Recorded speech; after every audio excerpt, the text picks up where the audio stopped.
Good morning student. आज हम पाठ 7 पढ़ेंगे रजनी। ये मन्नू भंडारी जी द्वारा लिखित है। तो आइए पहले लेखिका के बारे में जान लेते हैं। मन्नू भंडारी का जन्म 1931 ईस्वी में मध्य प्रदेश के भानपुरा में हुआ। इनकी आरंभिक शिक्षा अजमेर में हुई। इन्होंने एमए हिंदी से की परीक्षा काशी हिंदू विश्वविद्यालय से उत्तीर्ण की। यानी इन्होंने एमए किया था हिंदी विषय से, जो कि काशी हिंदू विश्वविद्यालय से किया था।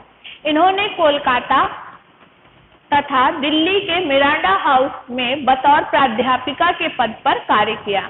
इनकी साहित्यिक उपलब्धियों को देखते हुए इन्हें कई संस्थाओं द्वारा पुरस्कृत किया गया। इन्हें हिंदी अकादमी, दिल्ली के शिखर सम्मान, बिहार सरकार, कोलकाता की भारतीय भाषा परिषद, राजस्थान संगीत नाटक अकादमी और उत्तर प्रदेश हिंदी संस्थान द्वारा सम्मानित किया गया। अब इनकी रचनाएं देखिए। कहानी संग्रह है इनके एक प्लेट सैलाब, मैं हार गई, तीन निगाहों की एक तस्वीर, यही सच है, त्रिशंकु, आंखों से देखा झूठ। उपन्यास है इनके आपका बंटी, महाभोज, स्वामी, एक इंच मुस्कान, जो कि राजेंद्र यादव के साथ में है। इनकी पटकथाएं हैं रजनी, निर्मला, स्वामी, दर्पण। साहित्यिक विशेषताएं देखिए। मन्नू भंडारी हिंदी कहानी में उस समय सक्रिय हुई जब नई कहानी आंदोलन अपने उठान पर था। उनकी कहानियों में कहीं पारिवारिक जीवन, कहीं नारी जीवन और कहीं समाज के विभिन्न वर्गों के जीवन की विसंगतियां विशेष आत्मीय अंदाज में अभिव्यक्त हुई हैं। उन्होंने आक्रोश, व्यंग और संवेदना को मनोवैज्ञानिक रचनात्मक आधार दिया है। वह चाहे कहानी हो, उपन्यास हो या फिर पटकथा ही क्यों न हो, उनका मानना है लोकप्रियता कभी भी रचना का मानक नहीं बन सकती। असली मानक तो होता है रचनाकार का दायित्व बोध, उसके सरोकार, उसकी जीवन दृष्टि। तो इस तरह से हमने लेखिका मन्नू भंडारी जी के बारे में जाना। अब हम अपने पाठ, जो कि रजनी नामक है, शीर्षक से है, तो हम उसके बारे में जान लेते हैं। इस पाठ का जो सारांश है मैं आपको बता दूं, मैंने कई दृश्यों में इसको लिखा है, जैसा कि आपकी बुक में भी दिया हुआ है। तो आइए पढ़ते हैं। पटकथा यानी पट या स्क्रीन के लिए लिखी गई वह कथा रजत पट अर्थात फिल्म की स्क्रीन के लिए भी हो सकती है और टेलीविजन के लिए भी। यानी पटकथा वो होती है जो कि स्क्रीन के लिए लिखी जाती कहानी है, वो उसे हम पटकथा कहते हैं। मूल बात यह है कि जिस तरह मंच पर खेलने के लिए नाटक लिखे जाते हैं, उसी तरह कैमरे से फिल्माए जाने के लिए पटकथा लिखी जाती है। कोई भी लेखक अन्य किसी विधा में लेखन करके उतने लोगों तक अपनी बात नहीं पहुंचा सकता जितना पटकथा लेखन द्वारा। कहने का मतलब कि हम इस टीवी स्क्रीन द्वारा ज्यादा लोगों तक पहुंच सकते हैं। इसका कारण यह है कि पटकथा शूट होने के बाद धारावाहिक या फिल्म के रूप में लाखों करोड़ों दर्शकों तक पहुंच जाती है। इसी कारण पटकथा लेखन की ओर लेखकों का रुझान हुआ। यहाँ मन्नू भंडारी द्वारा लिखित रजनी धारावाहिक की कड़ी दी जा रही है, उसके एपिसोड्स हैं। यह नाटक 20वीं सदी के 90 दशक का बहुचर्चित टीवी धारावाहिक रहा है। यह वह समय था जब हम लोग और बुनियाद जैसे सोप ओपेरा दूरदर्शन का भविष्य गढ़ रहे थे। बासु चटर्जी के निर्देशन में बने इस धारावाहिक की हर कड़ी स्वयं में स्वतंत्र और मुकम्मल होती थी और उन्हें आपस में गूंथने वाली सूत्र रजनी थी। हर कड़ी में यह जुझारन और इंसाफ पसंद स्त्री पात्र किसी न किसी सामाजिक राजनीतिक समस्या से जूझती नजर आ रही थी। यानी पूरी जो कहानी है वो रजनी नामक पात्र के आसपास घूमती है। अब आगे देखिए।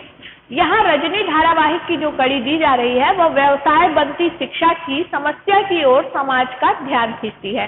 तो जो पटकथा थी उसका पहला दृश्य देखिए। पहला जो दृश्य था वो था लीला का घर। ठीक है, वो स्थान था लीला का घर। रजनी लीला के घर जाती है तथा उससे बाजार चलने को कहती है। लीला उसे बताती है कि अमित का आज रिजल्ट आ रहा है। रजनी उसे मिठाई तैयार रखने को कहती है।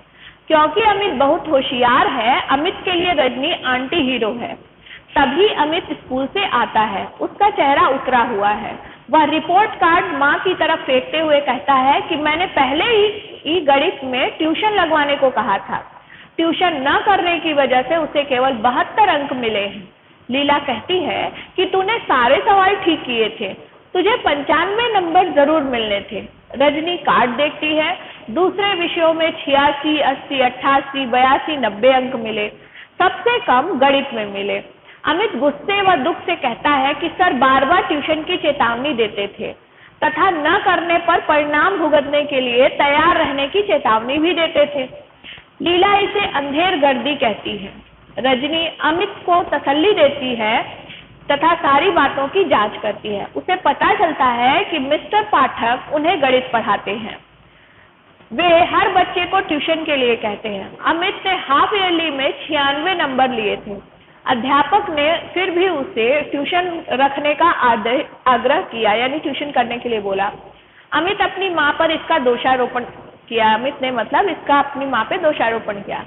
रजनी उसे समझाती है कि उसे अध्यापक से लड़ना चाहिए, यह सारी बदमाशी उसकी है। रजनी अमित को कहती है कि वह कल उसके स्कूल जाकर सर से मिलेगी। अमित डरकर उन्हें जाने से रोकता है। रजनी उसे डांटती है तथा अगले दिन स्कूल जाने का संकल्प लेती है। तो इस तरह से कहानी का जो पहला दृश्य था वो खत्म होता है। दूसरा दृश्य है हेडमास्टर का कमरा। रजनी अमित के स्कूल के हेडमास्टर से मिलने गई। उसने अमित सक्सेना की गणित की कॉपी देखने की अनुमति मांगी। हेडमास्टर ने वार्षिक परीक्षा की कॉपियां दिखाने में असमर्थता दिखाई। रजनी कहती है कि अमित ने मैथ्स में पूरा पेपर ठीक किया था, परंतु उसे केवल 72 अंक मिले हैं। वह देखना चाहती है कि गलती किसकी है। हेडमास्टर फिर भी कॉपी न दिखाने पर अड़ा रहता है और अमित को ही दोषी बताता है। रजनी कहती है कि अमित के पिछले रिजल्ट बहुत बढ़िया हैं, इस बार उसके नंबर किस बात के लिए काटे गए हैं। हेडमास्टर नियमों की दुहाई देते हुए कहता है तो रजनी व्यंग करती है कि यहाँ होशियार बच्चों को भी ट्यूशन लेने के लिए मजबूर किया जाता है। हेडमास्टर ट्यूशन को टीचर्स व स्टूडेंट का आपसी मामला बताता है, वे इनसे अलग रहते हैं। रजनी उसे कुर्सी छोड़ने के लिए कहती है ताकि ट्यूशन के काले धंधे को रोका जा सके। हेडमास्टर आग बबूला होकर रजनी को वहां से चले जाने को कहता है। तो इस तरह से दूसरा दृश्य खत्म होता है। अब तीसरा दृश्य देखिए। तीसरा दृश्य है रजनी का घर का।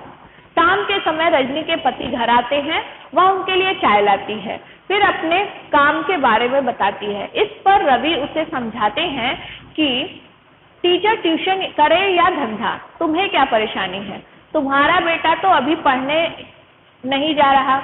इस बात पर रजनी भड़क जाती है और कहती है कि अमित के लिए आवाज क्यों नहीं उठानी चाहिए।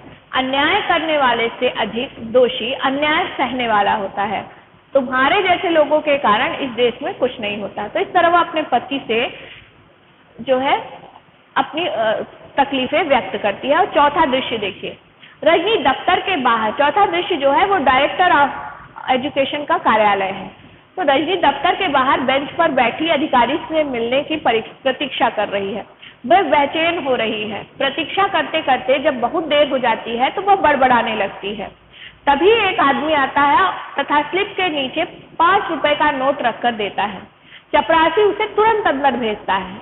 रजनी यह देखकर क्रोधित होती है। वह चपरासी को धकेल कर अंदर चली जाती है। निदेशक उसे घंटी बजने पर अंदर आने की बात कहता है। रजनी उसे खरी खोटी सुनाती है। इस पर निदेशक उससे बात करता है।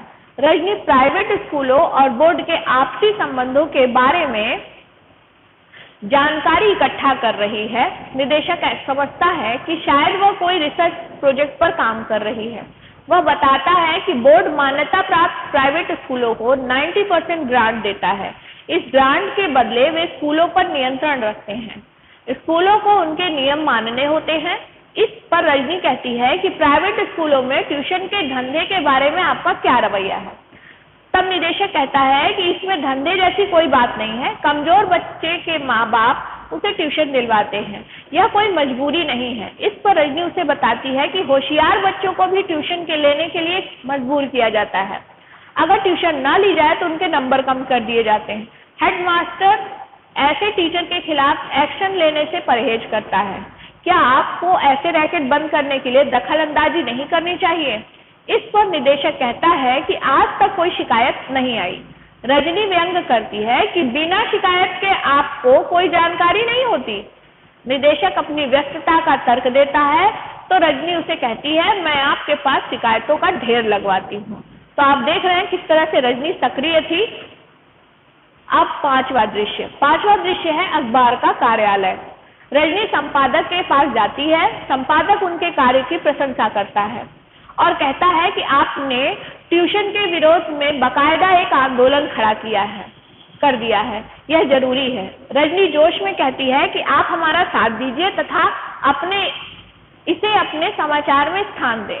इससे यह थोड़े लोगों की बात नहीं रह जाएगी, इससे अनेक अभिभावकों को राहत मिलेगी तथा बच्चों का भविष्य संवर जाएगा।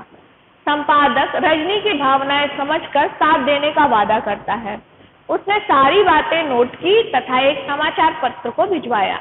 रजनी उससे बताती है कि 25 तारीख को पेरेंट्स की मीटिंग की जा रही है।